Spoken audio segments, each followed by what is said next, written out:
రైతు భరోసా ఇచ్చేది ఎవరికి? భూ యజమానిక, కౌలు రైతుక? గ్రామ సభలు పెట్టి ప్రభుత్వం ఏం చేయాలనుకుంటుంది? ఒక్క ఎమ్మెల్యేనైనా రచ్చబండ కార్యక్రమంలో పార్టిసిపేట్ చేసే ధైర్యం ఉందా? కౌలు రైతులకు ఇస్తున్న మాట ప్రభుత్వం తప్పినట్టేనా? డాటా అంతా మీ దగ్గర ఉంటే గ్రామ సభల్లో ఏం డిసైడ్ చేయబోతున్నారు?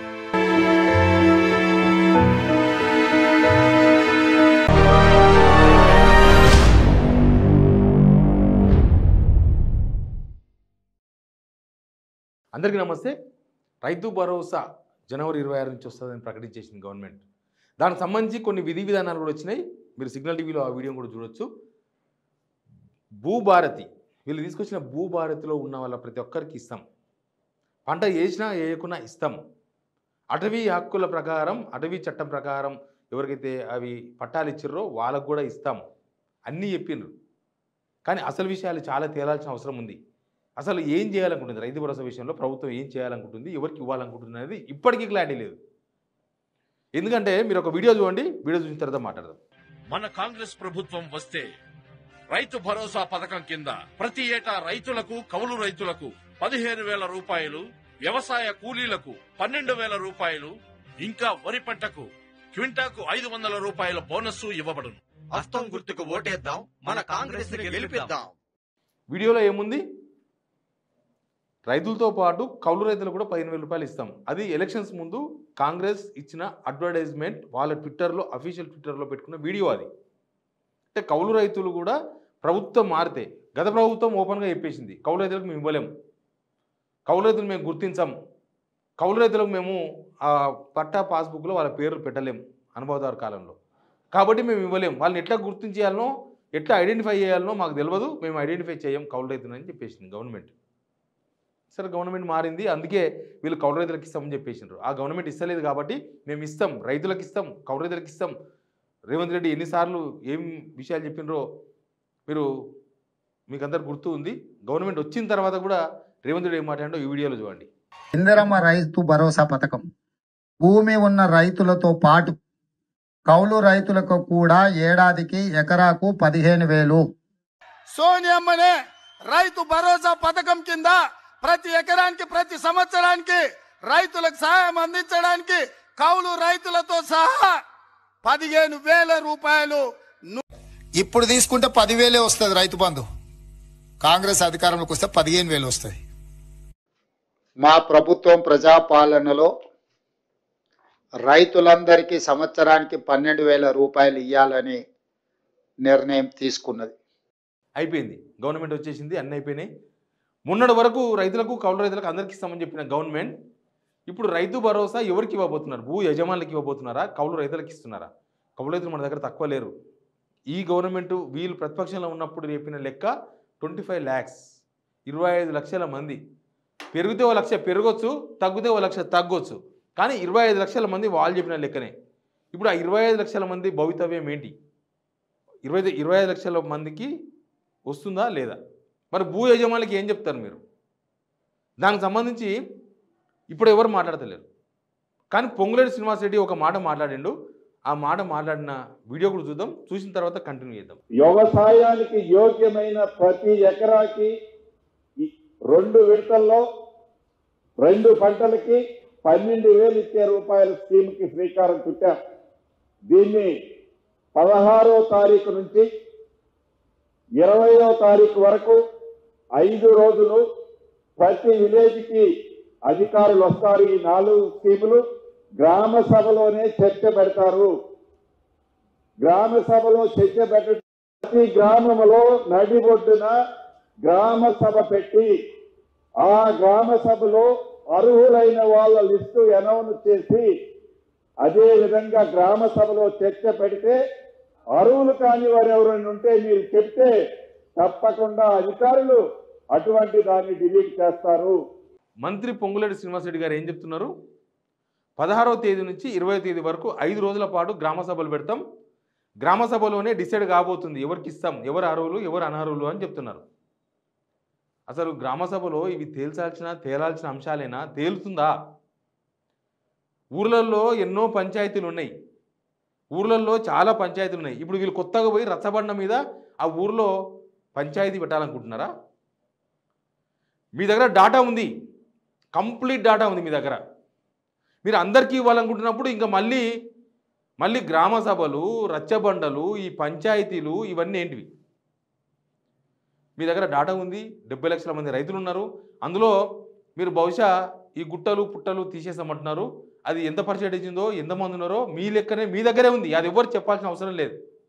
ఆ లెక్క మీ దగ్గర ఉంది, ప్రతి ఫింగర్ టిప్ మీద ఉంది.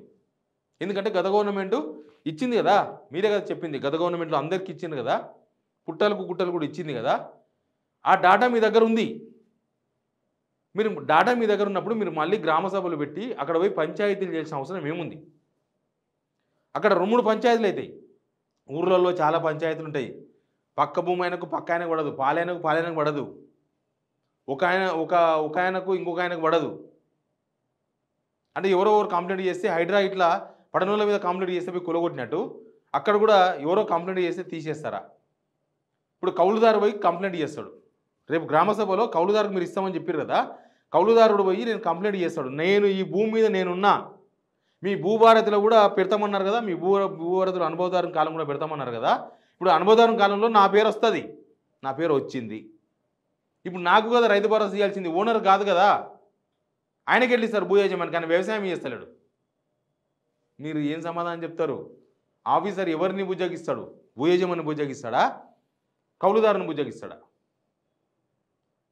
అసలు మీరు రచ్చబండ పెట్టుకొని అక్కడ డిసైడ్ చేయడం ఏముంటుంది? మీ దగ్గర డాటా అంతా ఉన్నప్పుడు ఈ రచ్చబండ కార్యక్రమాలు ఎందుకు, అక్కడ డిసైడ్ చేయడం ఎందుకు? అందుకే రైతు భరోసా ఎవరికి ఇవ్వబోతున్నారని అడుగుతున్నాను నేను. మీకు కొన్ని విషయాలు చెప్పాలి. భూ యజమాని వర్సెస్ కౌలు రైతు, ప్రభుత్వం తేల్చకుండా రైతు భరోసా ఎవరికి ఇస్తుంది? ఇది ప్రభుత్వమే తేల్చాలి. కౌలు రైతు తేల్చాల్సిన అంశం కాదు, భూ యజమాని తేల్చాల్సిన అంశం కాదు. భూ యజమాని పోయి కౌలు రైతుకి ఇవ్వండి అని చెప్తే ఇస్తారా? కౌలు రైతు పోయి మీ భూ యజమానికి ఇచ్చుకోండి, నాకు సంబంధం లేదు, కౌలుదారు నేనే కానీ నాకు వద్దు అని చెప్తే వింటారా? అక్కడ ఏం పంచాయతీ అయిపోతున్నారు? రచ్చబండ మీద మీరు ఏం పంచాయతీ నడపాలనుకుంటున్నారు? పంచాయతీ పేరు చెప్పి ఏం చేద్దాం అనుకుంటున్నారు? ఎక్కువ రోజులు లేదు కదా 26 అంటే, ఎక్కువ రోజులు లేదు, ఇంకొక 10 రోజులు ఉంది అంతే. ఈ 10 రోజుల్లో మీరు 5 రోజులు పంచాయతీలు చేయడానికి సరిపోతే అసలు అంశం ఎక్కడ తేలుతుంది మీకు? మీరు విధానాలు, ప్రభుత్వానికి విధానం ఉండాలి. ఎవరికి ఇవ్వాలనే విధానం ప్రభుత్వానికి, కౌలుదారుది కాదు, భూ యజమానిది కాదు. భూ యజమాని వదులుకోవాలన్నా చెప్పండి ఆ విషయం. భూ యజమాని కౌలుకి ఇస్తే మీరు రైతు భరోసా వదులుకోవాల్సిందే చెప్పండి. లేకపోతే కౌలుదారునికి మేము ఇయ్యం, ఎలక్షన్స్ ముందు ఏదో చెప్పినాం, కౌలుదారునికి మేము ఇయ్యలేం తేల్చి చెప్పండి. అవి తేల్చకుండా మీరు గ్రామ సభలు పెట్టి ఏం తేల్చాలనుకుంటున్నారు? ఆ అంశం మీద పూర్తి క్లారిటీ రావాల్సిన అవసరం ఉంది. ఉత్తమ్ కుమార్ రెడ్డి మాట్లాడినారు, ఆయన వాయిస్ కూడా వినండి మీరు. వ్యవసాయోగ్యమైన భూమికి సంవత్సరానికి 12,000 రూపాయలు ఇస్తామని స్పష్టమైన ప్రకటన ఇవ్వడం జరిగింది. ఇది చాలా హర్షించదగ్గ విషయం. గత ప్రభుత్వం సంవత్సరానికి 10,000 ఇస్తుంటే 20% పెంచి మేము 12,000 ఇవ్వబోతున్నాము. అదేవిధంగా వాళ్ళేదో ఇప్పుడు నేను వాళ్ళ విమర్శలు అనాలా, వాళ్ళ మాటలు అనాలా, అసలు చాలా అర్థరహితంగా ఉన్నాయి. కేసీఆర్ వదిలిపెట్టిపోయిన పైసలు మేము ఇచ్చినవాడ, అది ఎవరి జేబుల నుంచి ఎవరు పైసలు ఇస్తున్నారు? ఇది రాష్ట్ర ఖజానా, ఇది ప్రజాస్వామ్యం. డిసెంబర్ 7న మేము ప్రమాణ స్వీకారం చేసిన తర్వాత ఆ పంటకి మా ప్రభుత్వం 7,500 కోట్లు రైతు భరోసా ఇచ్చింది. ఉత్తమ్ కుమార్ గారు ఏం చెప్తున్నారు? అంతకుముందు ప్రభుత్వం 10,000 ఇచ్చింది, మేము 20% పెంచినాం అని చెప్తున్నారు. యాక్చువల్గా వీళ్ళు పెంచాల్సింది 50%. 10,000 నుంచి 15,000 చేస్తామంటే 50% పెంచాలి, కానీ 20% పెంచారు అంటే 30% కోత పడ్డది అనేది ఉత్తమ్ కుమార్ రెడ్డి గారు చెప్తున్నారు. సింపుల్. రెండోది, గత ప్రభుత్వం లేకపోతే కేసీఆర్ డబ్బులు మేము వాడుకున్నామంటున్నారు. కేసీఆర్ డబ్బులు ఏం కాదు, ఇక్కడ మీరు ఇచ్చేవి మీ డబ్బులు కాదు, కేసీఆర్ ఇచ్చినాయి కేసీఆర్ డబ్బులు కాదు, అవన్నీ జనాల డబ్బులే. అప్పు తీసుకొచ్చి ఇచ్చిన జనాల మీద కదా బర్డెన్. ఉత్తమ్ కుమార్ రెడ్డి గారో రేవంత్ రెడ్డి గారో ఏం కట్టారు డబ్బులు, అవి మళ్ళీ మన దగ్గర నుంచి వసూలు చేసి కట్టాల్సిందే. ఆ అప్పు చేస్తే మళ్ళీ మనం భరించాల్సిందే.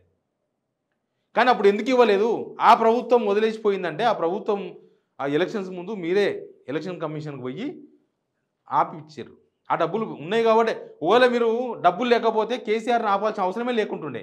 కేసీఆర్ ఫెయిల్ అయిపోతుంది ఆటోమేటిక్గా ఇవ్వలేక ఎలక్షన్స్ ముందు. మీరు ఎందుకు ఆపినరు? తర్వాత ఎంబడే వచ్చి ఇస్తామని ఎప్పుడు ఇచ్చారు మీరు? డిసెంబర్ 7, 2023 మీ గవర్నమెంట్ వచ్చిన తర్వాత మీరు ఎప్పుడో ఫిబ్రవరిలో మార్చిలో ఇచ్చారు. 2-3 నెలలు టైం అయిపోయింది. ఎందుకు పొంగులేటి శ్రీనివాసరెడ్డికి డిసెంబర్ 7 తర్వాత మీరు ఇచ్చిన డబ్బులు ఎక్కడివి?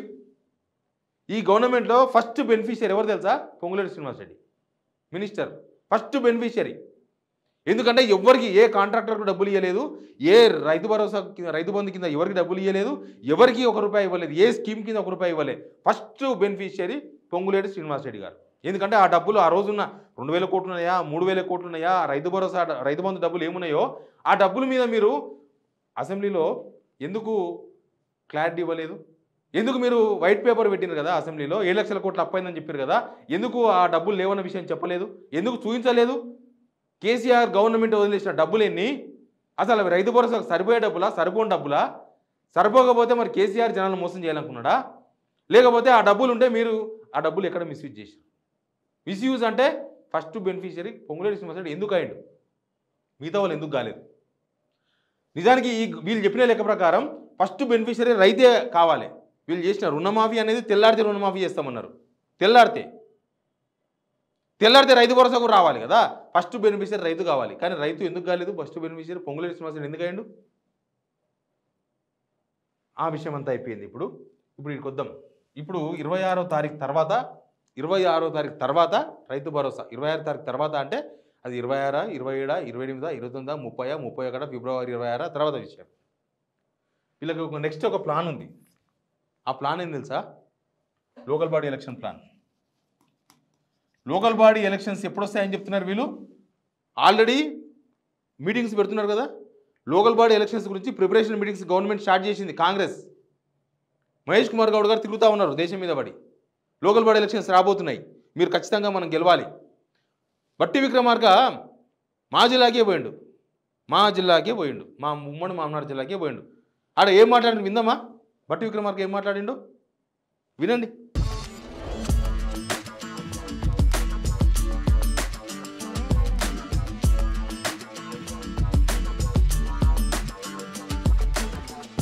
ఏమంటున్నాడు బట్టి విక్రమార్క గారు? లోకల్ బాడీ ఎలక్షన్స్ రాబోతున్నాయి, 100కు 100% మనం గెలవాలి ఉమ్మడి పాలమూరులో. సరే అవి ఎప్పుడు రాబోతున్నాయని చెప్తున్నారు వీళ్ళు? ఆల్మోస్ట్ ఫిబ్రవరి లేదా మార్చ్. ఇంకా మళ్ళీ కులగణన ఏమైంది? కులగణన ఇప్పటిదాకా ఎందుకు కాలేదు? 60 డేస్లో చేస్తామన్న కులగణన కాలేదు. 42% బీసీలకు రిజర్వేషన్ ఇస్తామన్నారు కదా, ఇస్తారా ఇవ్వరా అవంతా తర్వాత విషయం. ఎందుకంటే ఇప్పటిదాకా క్లారిటీ లేదు. కానీ వీళ్ళు ఫిబ్రవరిలో లేదా మార్చిలో ఎలక్షన్ పెట్టాలనుకుంటున్నారు. మీరు జనవరి 26 నుంచి గనక ఒకవేళ రైతు భరోసా స్టార్ట్ చేస్తే మీకు ఈ రైతు భరోసా మొత్తం పడడానికి మొత్తం క్లోజ్ కానికి మీరు ఇస్తామంటున్నారు కదా. 50 ఎకరాలను ఇస్తాం, 100 ఎకరాలను ఇస్తామంటున్నారు కదా పాత పద్ధతిలోనే. ఇస్తామంటున్నప్పుడు మీకు రోజు 1 ఎకరా ఇవ్వాలన్నా కూడా 2 months మినిమం 2 months ఓన్లీ. నేను 50 ఎకరాల వరకే చెప్తున్నా. ఇంకా ఎందుకంటే మనకు ల్యాండ్ సీలింగ్ ఉంటుంది కాబట్టి 2 months పడుతుంది. 2 months అంటే ఫిబ్రవరి, మార్చ్ 2 నెలలు మీకు. మార్చ్ ఎండింగ్ వరకు మీరు కరెక్ట్గా కనుక ఒక్కరోజు కూడా మిస్ చేయకుండా, ఆదివారం సెలవు ఉంది, లేకపోతే రేవంత్ రెడ్డి ఇంట్లోకి వెళ్ళి బయటికి రాలేదు, లేకపోతే ఫైనాన్స్ అకౌంట్ వాళ్ళు రాలేదు, లేకపోతే బ్యాంకులు సెలవు ఉన్నాయి, ఇవేమి లెక్కలు చెప్పకుండా ఇస్తే ఫిబ్రవరి, మార్చ్ ఎండింగ్కు పడవచ్చు. మీకు ఫిబ్రవరిలో, మార్చిలో ఎలక్షన్ వస్తే ఎలక్షన్ కోడే వస్తుంది. ఎలక్షన్ కోడ్ మినిమం 1 month ఉంటుంది. మీకు ఫిబ్రవరి ఎండింగ్లో ఎలక్షన్ జరగాలనుకుంటే రేపు జనవరి 26 అయిపోయినాక ఫిబ్రవరి 1st వీక్లో ఎలక్షన్ కోడ్ వస్తుంది. మీరు ఒకవేళ మార్చిలో ఇద్దామనుకుంటే, మార్చిలో ఎలక్షన్ అనుకుంటే, మార్చిలో అనుకుంటే ఫిబ్రవరి 15 నుంచి స్టార్ట్ అవుతుంది ఎలక్షన్ కోడ్ స్టార్ట్ అవుతుంది. ఈ ఎలక్షన్ కోడ్ స్టార్ట్ అయిన తర్వాత ఎలక్షన్ కోడ్ పేరు చెప్పి తప్పించుకునే అవకాశం ప్రతి గవర్నమెంట్కి ఉంటుంది. ఈ గవర్నమెంట్ కూడా ఉంటుంది. మనది మొదలే ఇర్రెగ్యులారిటీస్. పిల్లాడికి ఇట్లా స్కూల్కి పోవాలంటే కడుపును వచ్చింది, కాలును వచ్చింది, నాకు వామిటింగ్ వచ్చినాయి, స్కూల్లో టీచర్ కొట్టిండు, పక్క పిల్లవాడు కొట్టిండు, నాకు ఆ స్కూల్ నచ్చలే అని చెప్తారు షార్ట్లు. అట్లా వీళ్ళు కూడా రేపు చెప్పడానికి ఇవన్నీ సాగులు. ఎలక్షన్ కోడ్ వచ్చింది, ఎలక్షన్ కమిషన్ ఆపింది. ఇంకా ఎలక్షన్ కోడ్ అయిపోయి ఎలక్షన్ అయిపోయిన తర్వాత మళ్ళీ రైతు బంధు, రైతు భరోసా వస్తుందా రాదా అనే దానికి ఎవరు గ్యారంటీ ఇవ్వరు. రేవంత్ రెడ్డి గారే గ్యారంటీ కాదు. ఎలక్షన్ కోడ్ అయిపోయిన తర్వాత ఇస్తాం అనేది చెప్పేదానికి గ్యారంటీయే లేదు, వాళ్ళకు ముఖమే లేదు చెప్పడానికి. ఎందుకంటే చెప్తే తిట్టుకుంటారని చెప్తలేరు. లేకపోతే ఊకుంటున్నారా? రోజు 4 ప్రెస్ మీట్లు పెట్టి దంచి కొడుతుండ్రి. రైతు భరోసా ఇస్తున్నాం, రైతు భరోసా ఇస్తున్నాం, రైతు భరోసా ఇస్తున్నామని చెప్పలేకపోతున్నారు. ఎందుకంటే ఇదే ప్రాబ్లం. అసలు అగ్రికల్చర్ మినిస్టర్ ఏనుడు నాకు కొంతమంది రైతులు ఫోన్ చేశారు. తుమ్మల నాగేశ్వరరావు పెద్ద మనిషి, ఆ పెద్ద మనిషికి ఫోన్ చేస్తే ఫోన్ కూడా లిఫ్ట్ చేస్తలేడు. ఆ పెద్ద మనిషి వ్యవసాయ శాఖ మంత్రి, అసలు ఎందుకు మాట్లాడతలేడు, అసలు రుణమాఫీ గురించి ఫోన్ చేసిన ఎత్తలేడు, రైతు భరోసా గురించి మాట్లాడదామంటే ఫోన్ ఎత్తలేడు అంటే దానికి కారణం ఏంటంటే ఇదే. ఆయన సమాధానం చెప్పలేని పొజిషన్లో ఉన్నాడు. ఆయనే కాదు, గవర్నమెంటే చెప్పలేని పొజిషన్లో ఉంది. కాబట్టి ఆయన మాట్లాడాడు. ఆయన మాట్లాడితే ఇరుక్కపోతాడు. ఇప్పుడు అనవసరంగా భుజాల మీద వేసుకొని పరిశాన్ కావాలని ఎవరు అనుకుంటలేరు మినిస్టర్లు, కాబట్టి చెప్తలేరు. ఇప్పుడు ఎలక్షన్ కోడ్ కూడా వస్తారు. అసలు ఏంది రైతు భరోసా ఇయ్యనికినా ఎగ్గొట్టినికినా? ఇవ్వాలని కూడా మీరు జనవరి 26 నుంచి ఒక్కొక్క ఎకరా కాదు, ఒకటేసారి 5 ఎకరాలు వేయండి, అయిపోతుంది. 10 రోజులు, 15 రోజులు, 20 రోజులు, మ్యాక్సిమం ఒక 20 డేస్లో క్లోజ్ చేయొచ్చు ఎలక్షన్ కోడ్ వచ్చే లోపల. ఈ పంచాయతీలన్నీ పెట్టుకొని పోయి ఆడ ఊర్లలో పంచాయతీ పెడతామంటారా మీరు? రచ్చబండ మీద పంచాయతీ పెట్టి ఊర్లలో కంపు చేసి వాతావరణం చెడగొట్టేసి ఎలక్షన్ అయిపోకూడదని చూస్తున్నారు. ఎలక్షన్ అయిపోకూడదే అయిపోతుంది లాయలీలా డోల్ బజా. ఇంకా తర్వాత రైతు ఎవరో, రైతు భరోసా ఎవరికో, రైతు బంధు ఎవరికో, వ్యవసాయ శాఖ మంత్రి ఎవరో, ముఖ్యమంత్రి ఎవరో, తెలంగాణ ఏందో తర్వాత విషయం. ముందు పబ్బం గడుపుకోవడానికి ఈ పంచాయతీలు పెట్టాలని చూస్తున్నారు. అందుకే మీ దగ్గర అంతా డాటా పెట్టుకొని మళ్ళీ రైతు భరోసా కోసం మళ్ళీ రోడ్డు మీద కూర్చుంటాం, ఆఫీసర్ వచ్చి మొత్తం పొద్దంతా రాత్రి అంతా కూర్చుంటాడు. ఆఫీసర్లు జాగ్రత్తగా ఉండండి. వీళ్ళ మాటలు విని మీరు రచ్చబండల మీదకి పోతే గొడవలు జరుగుతాయి. చూస్తలేం మనం. ఈడ జూలే లగచర్ల, ఆడ జూలే ఏమైందో దిల్వార్పూర్లా నిర్మల్ ఆడియో కారు ఉల్టాపాల్ట అయింది. వీళ్ళు మంచిగానే ఉంటున్నారు, కానీ పాపం ఆ ఫీల్డ్ పోయే ఆఫీసర్లు ఎంత ఇబ్బంది పడతారు ఆడ పోయి పంచాయతీలు పెడితే. వీళ్ళు ఎవరు మినిస్టర్లు రారు మీ దగ్గరికి, ఆఫీసర్లే వస్తారు. కానీ ఆఫీసర్ తప్పేం లేదు, నేను రైతులకు చెప్పదలుచుకున్నా. మీ దగ్గరకు వచ్చే ఆఫీసర్లు ఏం తప్పులేదు, పాపం వాళ్ళ డ్యూటీ వాళ్ళు చేస్తారు, వాళ్ళని మీరేమనకండి. ప్రభుత్వమే గ్యాంబ్లింగ్ చేస్తుంది ఇక్కడ. వాళ్ళు ముఖం లేక ఆఫీసర్లను పంపే ప్రయత్నాలు చేస్తున్నారు. సబ్ కమిటీ చేసి ఊరూరు తిప్పింది కదా, ఎవరికి ఇవ్వాలని, ఇచ్చేది లేదు సచ్చేది లేదు, కానీ ఎవరికి ఇవ్వాలని తిప్పారు కదా. మళ్ళీ ఇప్పుడు కూడా మీ ఎమ్మెల్యేలు పోవచ్చు కదా గ్రామ సభలకు. పోయి గంట సేపు కాదు, 10 నిమిషాలు పోమని సభకు చాలు, 15 నిమిషాలు ప్రతి ఊర్లో 10 నిమిషాలు కూర్చొని మాట్లాడమను ఎమ్మెల్యేలను. ఇట్లా రైతు భరోసా విషయంలో ప్రభుత్వం చేస్తున్న ప్లాన్ ఇది. Please subscribe signal TV.